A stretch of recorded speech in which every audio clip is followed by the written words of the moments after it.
ನಮಸ್ಕಾರ, ನಾನು ನಿಮ್ಮ ಲಕ್ಷ್ಮೀನಾರಾಯಣ್. ನಿನ್ನೆ ಅಮೆರಿಕದ ಮಾರ್ಕೆಟ್ ಫ್ಲಾಟ್ ಆಗಿ ಟ್ರೇಡ್ ಆಗಿ -34 ಅಲ್ಲಿ ಕ್ಲೋಸ್ ಆಗಿದೆ. ಇವತ್ತು ಬೆಳಿಗ್ಗೆ ಏಷ್ಯನ್ ಮಾರ್ಕೆಟ್ಸು 0.05% ಫ್ಲಾಟ್ ಆಗಿ ಮಿಕ್ಸ್ಡ್ ರಿಯಾಕ್ಷನ್ ತೋರಿಸ್ತಾ ಫ್ಲಾಟ್ ಆಗಿ ಟ್ರೇಡ್ ಆಗ್ತದೆ. ನಿನ್ನೆ FIS 550 ಕ್ರೋರ್ಸ್ ಬೈ ಮಾಡಿದ್ರೆ, DIs ಸಹ 4103 ಕ್ರೋರ್ಸ್ ಬೈ ಮಾಡಿದ್ದಾರೆ. ನಿಫ್ಟಿ ನಿನ್ನೆ ಕ್ಲೋಸ್ 24,874 ಅಲ್ಲಿ ಆಗಿದೆ.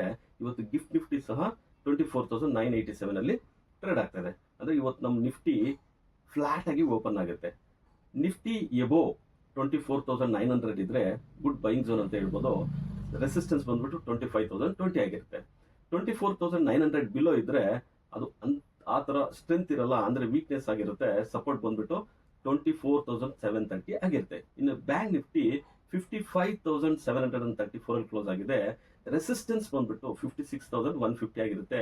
ಸಪೋರ್ಟ್ ಬಂದ್ಬಿಟ್ಟು 55,300 ಆಗಿರುತ್ತೆ. ನಿನ್ನೆ ಟ್ರಂಪ್ ಅಂಡ್ ಜೆಲೆನ್ಸ್ಕಿ ಮೀಟ್ ಆಗಿದ್ದಾರೆ.